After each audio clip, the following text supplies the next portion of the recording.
Okay, hello everyone, and thank you so much for joining us for our last webinar of the year. My name is Justice, and I'm the Community Outreach Intern with MadiSUN.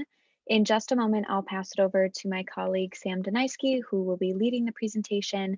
The presentation will be about 30 minutes and will feature two of our installers, Arch Electric and Full Spectrum Solar.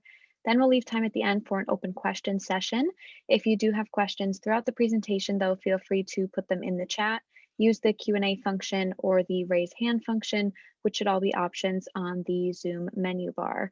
We are recording this and it will be posted to our events page if you wish to rewatch or share any portion. And with that, I'll pass it over to my colleague, Sam. Thank you, Justice, and thank you everyone for joining us tonight on such a lovely evening. My name is Sam Deniski. I am the Distributed Resources Director here for Renew Wisconsin. Renew Wisconsin is a renewable energy advocacy organization. We do education, program, and policy work on solar, wind, biogas, local hydropower, and geothermal power, and also electric vehicles as well. We've been around for 30 years. In fact, we just had our 30th anniversary celebration a couple of weeks ago. So we've done this for a while, and Renew Wisconsin administers the MadiSUN Solar programs on behalf of the City of Madison. Going to be going over the agenda here in just a few moments, but first off, I want to remind everyone that if you have any questions, you can feel free to put them in the chat. If they're relevant at the time, we'll sort of answer them in real time. Otherwise, you can save them for the end of the presentation. Speaking of the City of Madison, I want to turn it over to my colleague and co-host tonight, City of Madison, and Stacy Reese, who is the sustainability coordinator, I believe. Sorry, Stacy, I'm sure you can correct me on that one. Stacy helps us administer and run some of the Madison programs. And she's gonna talk a little bit more about what the City of Madison is doing to advance renewable energy. So Stacy, you may take it away. Awesome, thank you. Actually, I wasn't able to turn my video on, but if you'd be willing to give it a shot.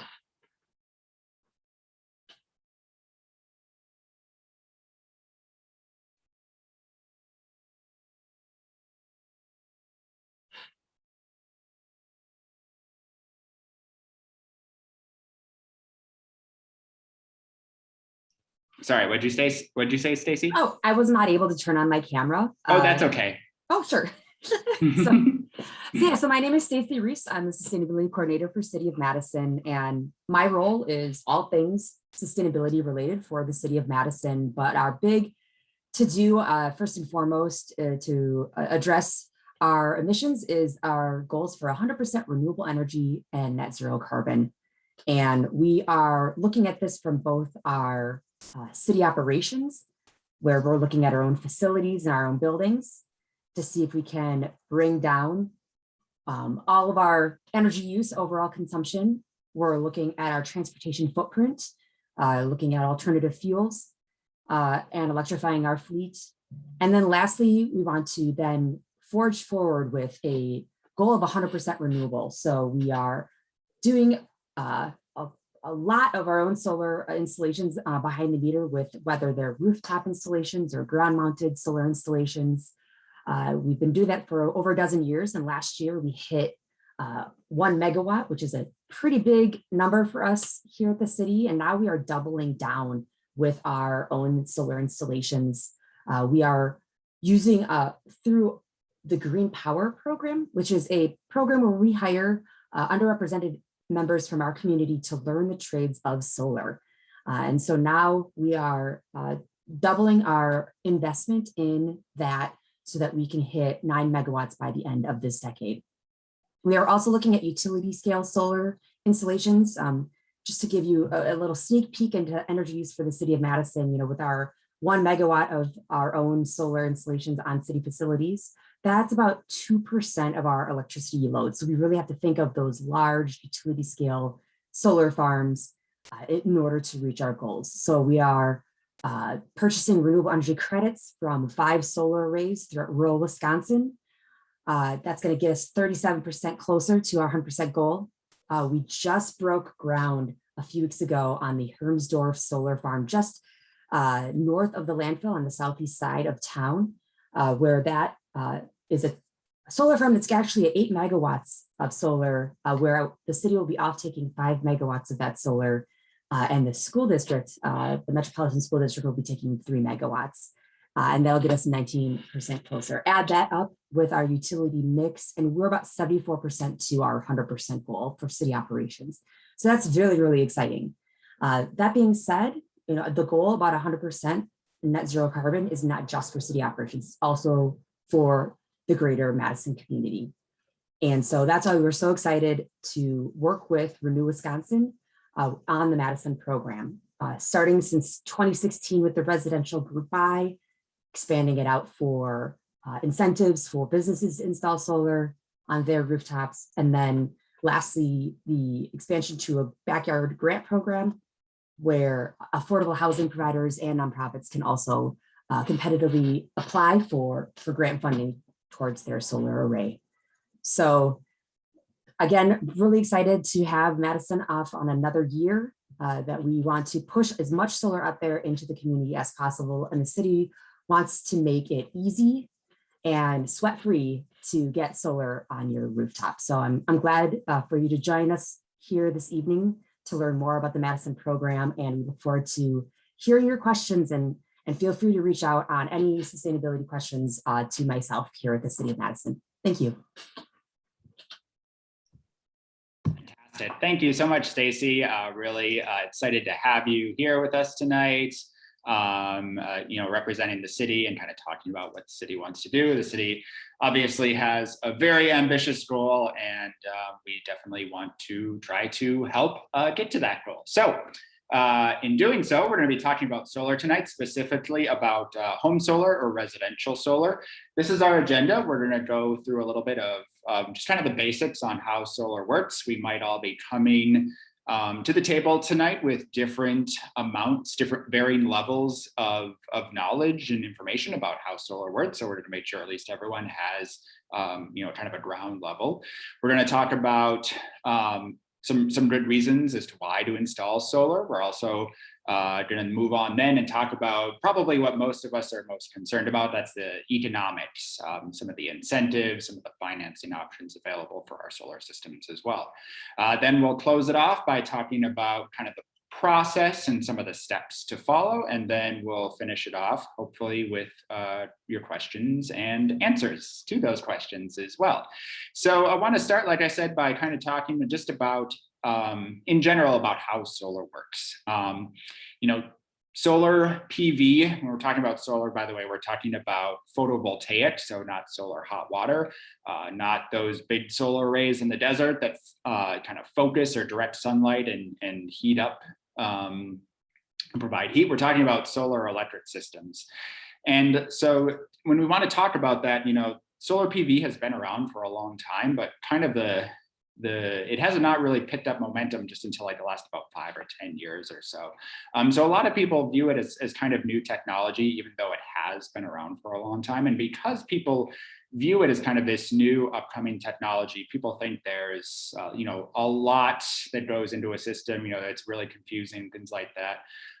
It's actually a pretty straightforward system or project. So there's really only 2 main components that go into a solar array, and that is the solar module or the solar panel, which is what I'm sure most of you probably think about when you think about solar. The other main component, in addition to some wiring or some racking, would be the inverter. The inverter can kind of take a couple of different forms. It can look sort of like a big box like this one. This would be probably inside your home, maybe next to your electric panel or something like that. It can also take the form of micro inverters as well, which are kind of they basically look like smaller boxes, sometimes right next to or even attached to the solar module. And what the inverter does, and we're going to talk about that one first, since some people might not know about that. The inverter converts DC electricity or direct current into alternating current or AC electricity. Solar panels produce direct current DC, but our homes, our lights, our TVs, our appliances, they all, for the most part, use alternating current or AC electricity. So that inverter converts that electricity to what we can use and what we need. Inverters also can do some other really great stuff as well. They connect to monitoring equipment too, so you can check and see how much electricity your solar array is producing via an app or a web page. Really great information for some of us nerds out there. And it also, these inverters also contain a warranty. Usually it's 12 years, but there's also the option to extend those warranties as well. Those warranties may differ as well between manufacturer, and if you're going to use a kind of be like your standard inverter, or if you're going to use micro inverters as well. Going back to the solar module, that's kind of, like I said, the kind of the face of the solar array. If you think of that's sort of the part that everyone sees. The inverter kind of does the behind the scenes work, but the solar module does kind of the upfront work. It converts the sunlight into electricity. If you have ever worked on machinery and that kind of thing, moving parts can be a real problem. There's no real moving parts in a solar panel. It's just a chemical reaction that takes place. Basically, there's two separate layers of silicon. When the sun and the photons from the sun hit those different layers of silicon, they excite the electrons inside, and that's what produces that DC or direct current. And because this is just done by a chemical reaction, typically a solar array is very hands-off. There's not a lot of maintenance required, which is really great. Also, because of that, the panels themselves will typically last for a very long time. All of the panels offered through our program have a 25-year warranty. So they're expected to last at least 25 years. A lot of folks think they're going to last 30, maybe even 40 or longer. So really, really great, really simple to use system here. They're typically about the size of a door. So if you're trying to kind of look at your roof and picture how many solar panels you could fit up there, you kind of want to imagine a size, or a space, I should say, the size of a doorway. There's two different sizes. One is a 72 cell module. So when we talk about cells, those are the small little squares located within that solar panel. So as you can see, there's quite a few of those little cells in there. So 72 cell panel will be, like I said, about the size of a standard door frame. There's also a 60 cell panel as well, which is the same width, but just a little bit shorter.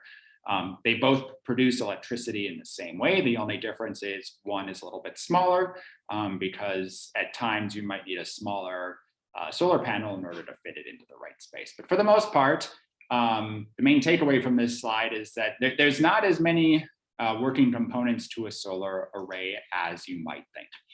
And this is kind of those components all put together and in action. So this is, as you can see, an illustration of what we call a grid-tied solar array. So when we talk about solar arrays tonight, we're primarily going to be talking about grid-tied arrays. I would say 99.9, maybe even larger percentage than that, are grid-tied solar arrays, especially when we're talking about home or residential arrays. And grid-tied solar arrays are really great for several reasons. People have a misconception that when they go solar, they're going to be off-grid. Off-grid is an option, but it's one we kind of discourage people from doing. It not only is it a lot more expensive, but it also requires some major lifestyle changes as well. You have to really think about when you use your electronics. You have to be really careful with how you use it. Also, like I said, it requires some really expensive investments in battery backup as well. So when we're going to be talking tonight, we're primarily going to be talking about a grid-tied solar array. So how a grid-tied solar array works. We start out with number one. The sun hits those solar panels. Like I said, it excites those electrons. Those electrons are then channeled through the wires, and then they go down into number two, your inverter right here. And that's where, again, that direct current or DC electricity gets converted to AC electricity. And from that point, it flows through your circuit panel box and then out into your home, to your lights, your TV, your phone charger, et cetera, et cetera. During the day, especially in the summer months here, your array will often produce more electricity than what you need, especially if you're going back to work like a lot of folks are. That solar will, once all of the needs in your home are met by your solar production, that excess electricity will actually flow back out through your meter. So number 4 there flows back out through your meter, and your meter will essentially dial backwards. And then that electricity then goes up onto the wires, onto the grid. It goes down to your neighbor's neighbor, et cetera, whoever basically is calling on that electricity.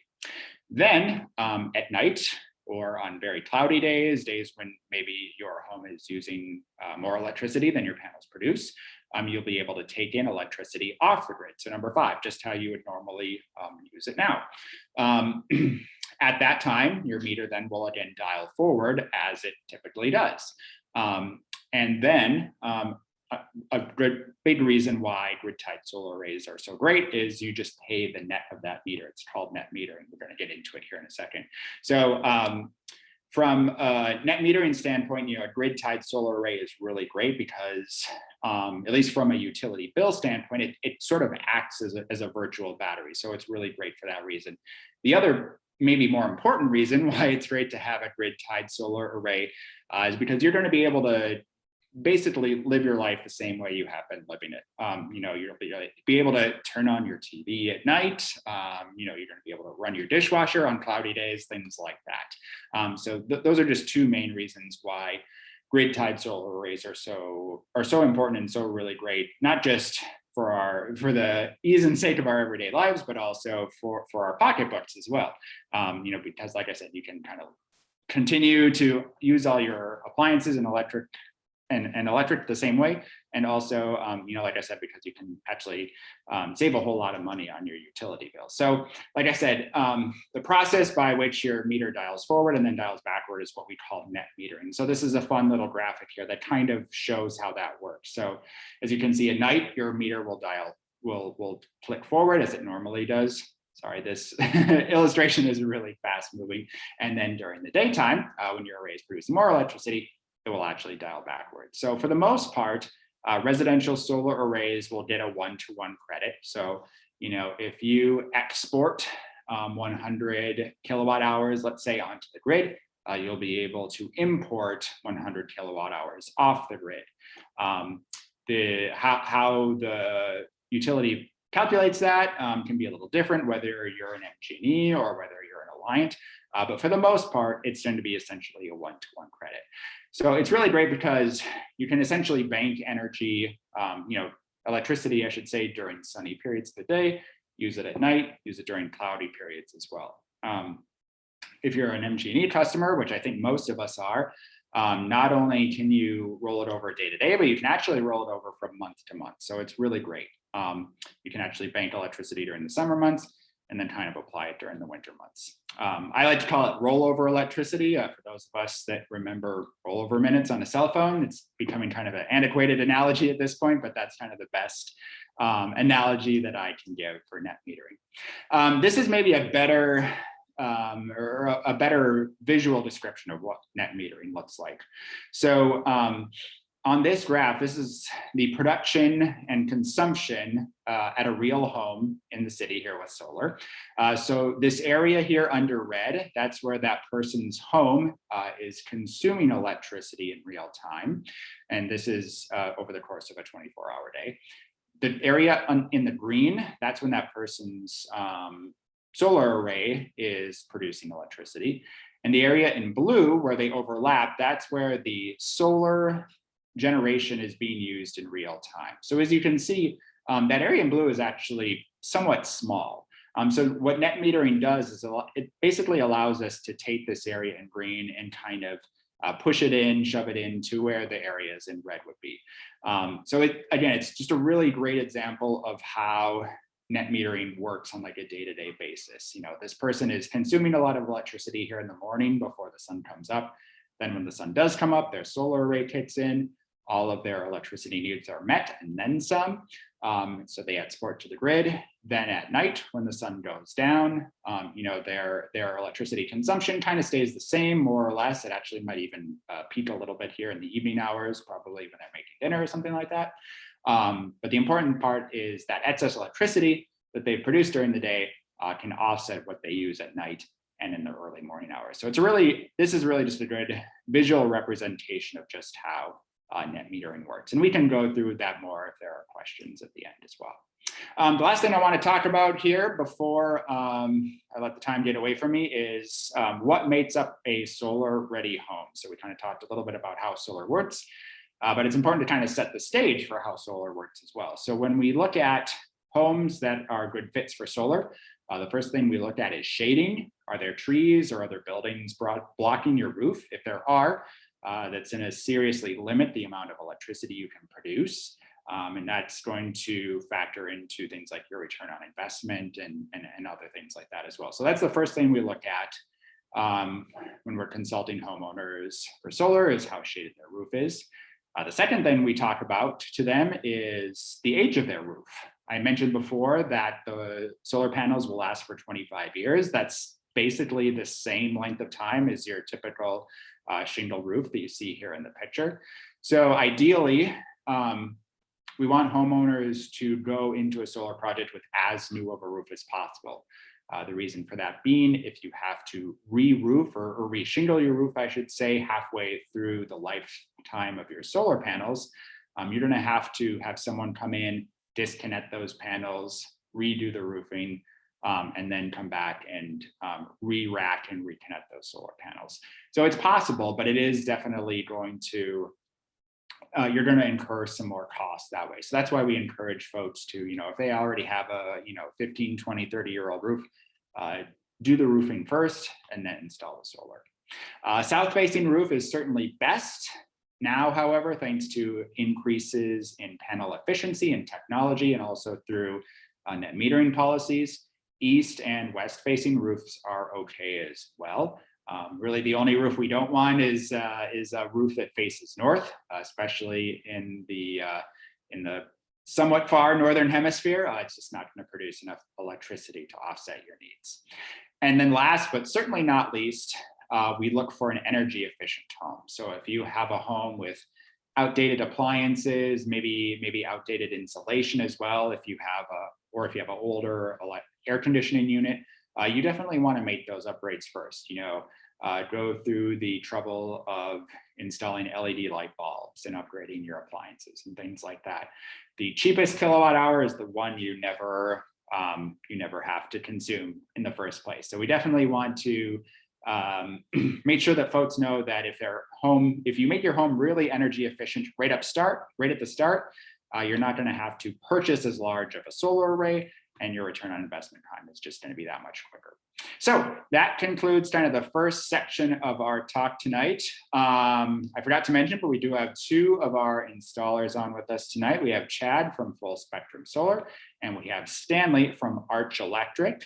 And I'm going to give them the chance to weigh in now and kind of add on to anything that I may have forgotten, or maybe correct any mistakes that I have made. And while they do that, I'm going to take a quick rest and a quick sip of water. So Chad, Stanley, please add in anything that I may have forgotten. I think you did a pretty good job covering most of it, Sam. Yeah, Stanley, do you have anything in particular to add? You're muted. We can see you though. Thank you. I appreciate that. I think that was probably the most thorough one yet, Sam. So save the best for last, apparently. Thank you. Yeah, great. I think you did a great job. Great. And of course, if there are more questions, we can certainly address them in the Q&A portion. So let's move on now to why install solar. First reason, solar has become rather affordable in the last decade or so. Still certainly not free. It's still going to be a pretty sizable upfront investment, but the price has come down almost exponentially in the last decade. We're talking 70 to 75% for a residential installation. So this is a graph representing all solar costs. So unfortunately, if you're looking at the price scale on the right side, you're not quite looking at, $1.25 per watt. That's with utility scale solar and some community solar prices factored in as well. But the main takeaway from this graph, prices have fallen by quite a bit. That is what the yellow line indicates there.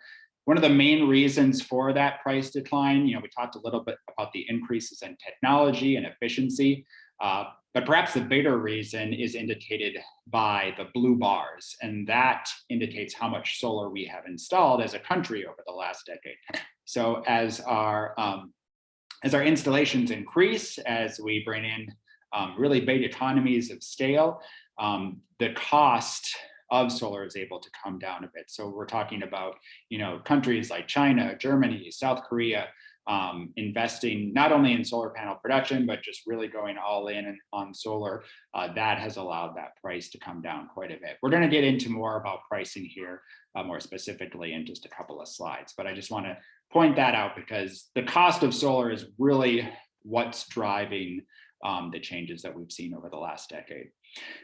As you can see, I like moving pictures. So I also want to talk, another reason why it's really great to install solar is it's actually really reliable. Even on cloudy and kind of shaded days, your solar panels are still going to produce some electricity. In addition to that, they can withstand a lot more severe and dangerous weather than I think a lot of people expect. This is a fun graphic here of some ice cubes being shot at a solar panel. So as you can see, they can withstand some pretty large hail. They can also withstand some pretty strong winds as well. One thing they don't do as much with is snow. It's a big concern, as I think a lot of folks have here in Wisconsin. What happens in the wintertime when it snows. When we get snowfall, the snow is going to cover your panels, and it is going to certainly limit your electricity production. Couple of side notes to that. First of all, our installers actually factor that in when they're modeling and calculating the amount of solar that you need and how much they expect your solar panels to produce. The other good thing is typically that snow is going to melt and slide off your panels all on its own. Now, it might take a few days, might even take a week, maybe even a couple of weeks, maybe even more. But for the most part, unless we get a really heavy snowfall followed by a really strong cold snap, you can expect those solar panels to melt that snow and slide it off on its own within a few days or so. But you will not produce electricity when we get snow on them. But thankfully, like I said, it doesn't last too long. So those are the kind of the main meteorological phenomena that most folks are concerned about. But in addition to being super reliable, in addition to the cost coming down, another reason why it's great to install solar is we can create a lot of jobs this way. Stanley and Chad are two excellent examples of that. This is a graph here that shows where solar jobs have gone over the last 10 years. In fact, the solar jobs report the clean energy jobs report just came out this week. It showed that Wisconsin basically stayed steady through the last year, which is really great that we were able to kind of maintain those jobs through the pandemic. These jobs are definitely positions and careers that cannot be outsourced. We need folks to actually install panels on our roofs. The gentleman in the picture there is another one of our installers, Michael from Midwest Solar. So these jobs, these projects, are going to create jobs right here in our community. I'm happy to say that all of our installers offered through the program this year are all Madison based, and all of their crews are local as well. So jobs is another reason why it's a great reason to install solar. Another reason, maybe a more selfish reason to install solar, is it actually increases the value of your home. So if you aren't expecting to stay in your home for the next 25, 30, 40 years, that's okay. Because if you install solar and you go to sell your home is actually going to sell for faster and for more money than sort of an equivalent home. So this was a study done from NREL, the National Renewable Energy Laboratory out of Colorado. So it's not a Midwest study, but a lot of other studies around the country have shown similar things. And that is, if your home and your neighbor's home, which are both, let's say about the same age, about the same size, if your home has solar on it and your neighbor's does not, yours is likely going to sell for, like I said, 20% faster and 17% more than your neighbor's home. And the reason for that, pretty simple. If you're a homeowner looking for a new home, and you have one home that maybe has a $150 or $200 per month utility bill, and there's another one that maybe has anywhere from a $0 per month to maybe like a $50 per month utility bill, it's kind of obvious that you would much rather go with the one that has the lower energy bill, right? So this is another reason why it's really great to install solar, is it can add value to your home. And that's kind of the last thing that I want to talk about before we get into the economics and incentives. So obviously a lot of reasons to install solar, but I think the main one is the cost benefit. And we're going to go through some of the incentives for that as well. But before I do that, I want to talk about, MadiSUN is a group buy. The benefits for joining the group buy, as Stacy kindly pointed out earlier, is we take the sweat out of it. I'm going to steal that comment from you, Stacy. We simplify the process. We select installers that we know are qualified and reputable. We collect all the homeowners together. Through that, we're able to bring down the price a little bit through bulk purchasing as well. And then, of course, we also provide customer service and a little bit of extra education through the process as well. In general, like I said, we make it easy. But also through joining the group buy, you're also able to get a little bit of a price reduction as well, thankfully. Some other ways to have some of those upfront costs taken care of, or I should say reduced, really. One of the incentives is through the Focus on Energy program. If you're not aware of this program, certainly encourage you, as soon as our presentation is done, to go and Google it. There's a lot of great energy efficiency programs that Focus on Energy offers. The big one that we're concerned with is a renewable energy incentive. So you can get a $500 rebate through the Focus on Energy program for your solar array. There are some qualifications you do have to meet, however. You have to be less than 10% shaded, and your rooftop has to face anywhere between 90 degrees due east, all the way down to due south, and then over to due west. Basically anything that's not north, northeast, or northwest facing. But if you meet those qualifications, you can get up to a $500 rebate. And there are larger rebates as well for those of us who live in rural zip codes. And I think Justice can put that in the chat as well. Thanks, Justice. Perhaps the bigger incentive, the bigger rebate that a lot of folks look towards is the federal investment tax credit. So this can make up a pretty sizable portion of the total cost of your solar array. So for a while, those federal investment tax credits, those federal tax credits were at 30%. Last year, in 2020, they were reduced down to 26%. They were slated to get reduced even further this year. Thankfully, at the end of last year, Congress extended those tax credits, so they're still at 26% this year, and they will continue to be at that 26% rate next year as well. Then in 2023, they get reduced to 22%, and then in 2024, they go away completely for residential arrays unless Congress takes action. But we do know that they're still in effect for 26% this year and next year. So like I said, that can make up a pretty sizable cost of your solar array. So a pretty big price reduction. So those are the two main incentives that we look at. Now that we know that, and that we know the general cost of our solar through our MadiSUN program, we're able to do kind of a cost exercise. So every solar array, I should say, is a little different. It's going to be sized to meet the exact needs of your home. It's not based on your home size, but it's based on how much electricity you consume. So every array is going to be a little bit different, but typically the average array here in Wisconsin is about 5 kilowatts.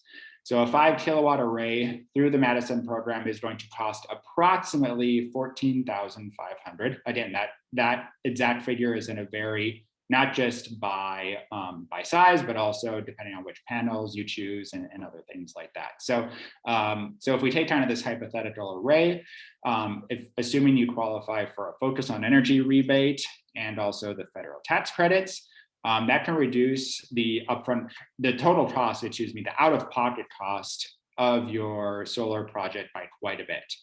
A couple of things to note here. So it can take that $14,500 price tag down to just a little over $10,000.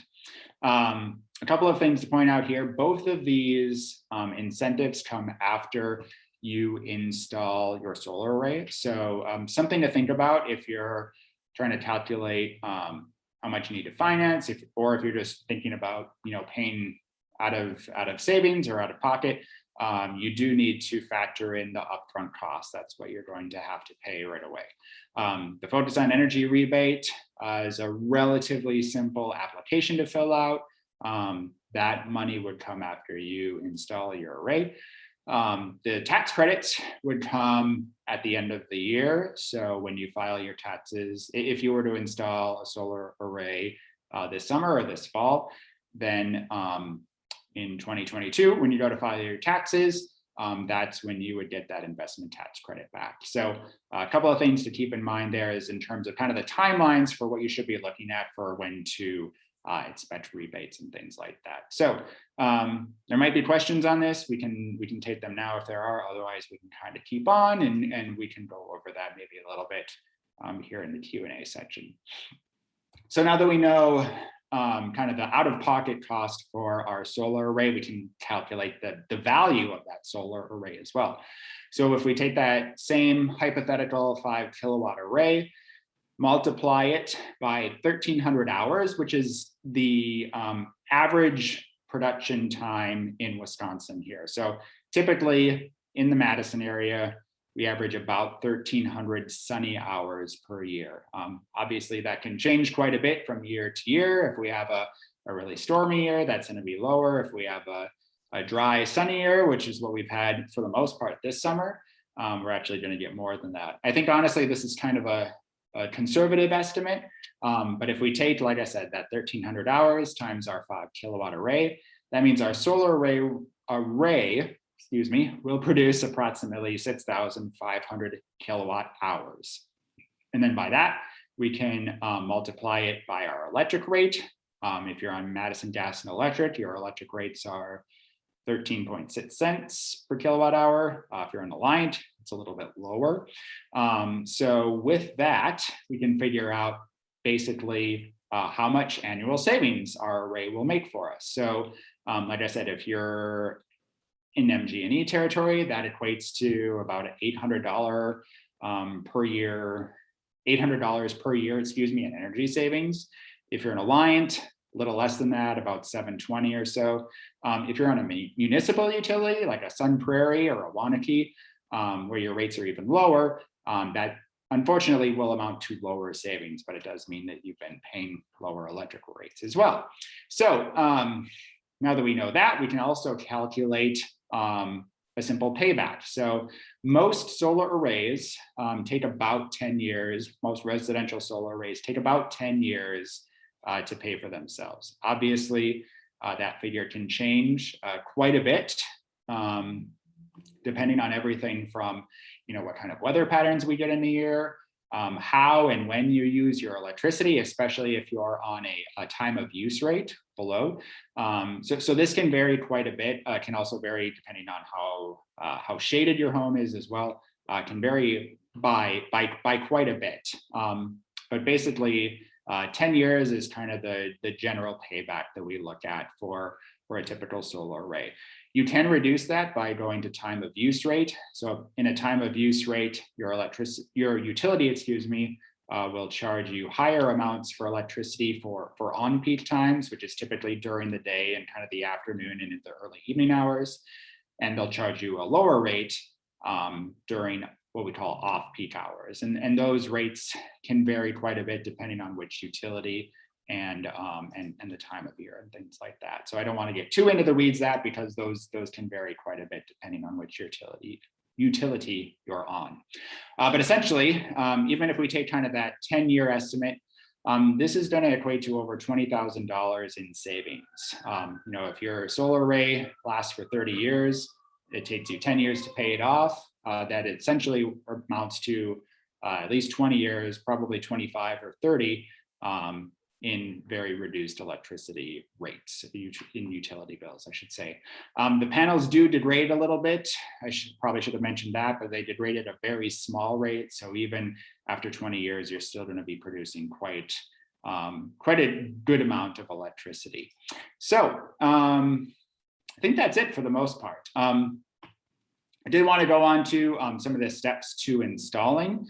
So for those of you who are interested in kind of moving on and seeing what those next steps look like. The first one, if you haven't done it already, is to sign the MadiSUN I'm Interested form. This gives us some information, not only about your home, but also about your electric use and things like that. Once we have that information, we'll pre-assess your home and give you a phone call to talk about, some of those same things I just mentioned, your electric use, your rooftop. We'll give you some ballpark figures on size and cost and rebates and things like that as well. We can make some recommendations, maybe if solar doesn't seem like a good fit for you. If it does, though, we can also schedule you an assessment with one or more of our contractors. At that point, one of our contractors will get in touch with you. They'll give you a much more detailed analysis of your potential solar array. So they'll talk about the specific makes and models of panels, the exact size and things like that, and get more into the details with costs and rebates and things of that nature. From that point on, then like I said, it kind of becomes a proposal, and they outline exactly what that would look like. After that, if the proposal looks good to you, they will issue you a contract. And then once that happens, once you sign your contract, your solar array gets installed.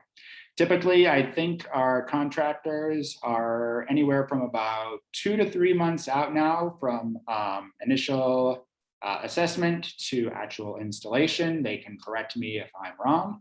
But in that, roughly 2 to 3 month time span, the actual construction of the solar array only takes about a day or maybe 2 at the most. It's actually a very quick process. Most of that time is spent designing the system, figuring out the specifics, getting permits and things like that from the city, and doing some other kind of preliminary work. But for the most part, the construction process itself is actually very fast and relatively simple and straightforward. So I need to stop for a second and take another quick break, but just want to, again, open the floor up for our installers, Chad and Stanley, to weigh in with anything that I might have missed, or any errors that might need correcting. I would stop short of saying an error, but there are a lot of instances, especially with smaller systems, where getting a 10-year payback, even in MGD territory, is going to be tough. So I see people go forward with systems frequently that are 12 to 15 years, I guess, is a little more common these days, but you definitely have folks that hit 10 years as well. That was the only, I don't know if I just missed that in previous presentations or not, but I think in my experience, 10 years is probably a little ambitious for most folks. I would probably agree. I would say we definitely see 10-year paybacks. That's generally your perfectly ideal scenario, though. So I would say Stanley's right on. Your normal average is probably more in that 10 to 15 year area. 10 years, or sorry, 12 to 15 year area. The 10 years, if you have a perfectly southern facing roof with zero shading, basically, that's when you'll see it get right into that area. Great, thanks guys, appreciate that. Yeah,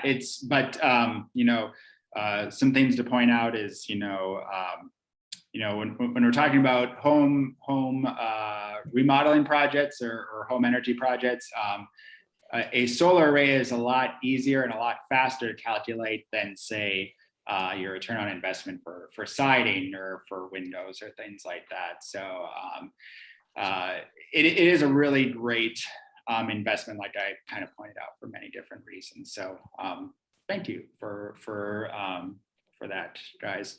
Want to open up the floor for questions. I don't see any yet in the chat, so I'm going to selfishly use this to ask the question that I've been thinking about a little bit, and that is, can systems be designed, or can they be built to accommodate? We didn't get to talk a whole lot about batteries. I know, in some of my talks with you guys, that batteries and battery backup, at least to a certain extent, are becoming much more common. They do definitely drive up the price. But I want to know if you can design a system now that can accommodate batteries at a later date, or if it really has to be kind of an all or nothing sort of deal. Sam, yeah, I think we definitely have been seeing a lot more battery projects, especially just this year, especially. What I'd say for most people, though, there isn't a huge, really, there's not much of any financial incentive to installing a battery. It's really something in Wisconsin's, in our utility area, it's usually more of a backup power concern. But in most cases, there's very few cases where you couldn't add a battery later. You would just be limited to an AC coupled battery. So Tesla, Enphase, there's some other products that would be a better fit. Whereas if you wanted something like Generac's battery, you'd be better off there installing that at the same time. So as long as you're upfront and you let your installer know someday you might want to add batteries, they can maybe make some design changes or accommodations. But otherwise, there's definitely battery options that can be added later, and it's common to do it that way. Yep, Stanley pretty much explained that exactly how I would have. I just got there first. All right, awesome. Thanks, guys. Justice, do we have any questions in the chat? Sorry, I can't see it given my screen sharing right now. No problem. Yeah, we do have one question from Debbie asking, do these solar arrays require any maintenance after installation? Will the panels generate a shock if touched when doing roof maintenance? Short answer would be no, I would say. Very little to no maintenance. You can clean snow off of them if it's accessible and you want to. For the most part, you can clean them off as well, but soiling is pretty minimal on them for the most part and not going to affect the production a whole lot. So usually the rain keeps them about as clean as they need to. And one of the great parts about solar is that there's no moving parts, so that really limits the amount of maintenance. And then as far as a shock on the panels, no, everything's has a lot of safety factor built into it. So, you can be up there as long as you're not, cutting into any of the wiring or anything like that, you're going to be just fine. Yeah. If you were in Arizona, then we might have different opinions, maybe on trying to spray the panels down periodically, but luckily you live in Wisconsin, you don't have to worry about that. So. Yeah, the only thing I want to add to that is, kind of getting back to the snow reference, people are always concerned, if they get snow on their panels, they're not going to produce electricity. They want to get that snow off as quickly as possible. I totally understand that mentality. But what I always tell folks, and you guys can feel free to contradict me if you want, we tell people to not touch the panels, right? For a couple of reasons. One, going up on your roof when it's snowy and icy, A, can be dangerous. B, depending on how you go about kind of removing that snow, you might even damage the panels and maybe even void the warranty on them as well. So we tell people, as frustrating as it may be to have snow covering your panels and restricting your generation, just leave them be. Yeah, Sam, I think you are right with the warranties in particular. The panel manufacturers don't want you clearing them off. If you've got a ground mounted array and you can do it very carefully, that's a different story maybe, but technically some of the panel manufacturers call that out specifically of do not do that, or you could jeopardize the warranty. I will be the first to admit that for a number of years I did clear off my panels, but I just decided I would add more of them instead. And now I can just look at them covered in snow, I guess, a little bit more. So I'm going to try to hold off the urge myself to clear off my own panels this winter, because we factor that into our production estimate. And ultimately it is a safety thing. And then uh, just that potential scratch in that glass and having to replace a panel or void a warranty is something Yeah. to think about. If you are going to clean them, they make a roof rake with foam edges. That's going to be the best way to go about it. But yeah, I'm generally in the same boat. I usually tell people, we build in the losses due to snow cover into our estimates. Another way to think about it is that the periods of the year where the panels are covered in snow are also your shortest days of the year. So you're really not losing a ton of production during that part of the year anyway. And certainly if there's any safety issue with cleaning them, don't do that. Like, if you have to get on a ladder to clean them, definitely just don't. Yeah, so this story is just anecdotal, but this photo in the center here, that is of my parents' solar array, and they live in northern Minnesota. So as you can see, there is a little bit of snow on those two lower left panels there, but for the most part, there's no snow on any of the other ones. And I can guarantee that this photo was taken during a particularly cold day, as you can see from the rest of my family there on the back of that tractor. So the panels, the snow does slide off those panels if given enough time. So again, just let them be for the most part. And the pitch of the roof will come into play as well. So if you have a steeper roof, it's going to shed the snow faster.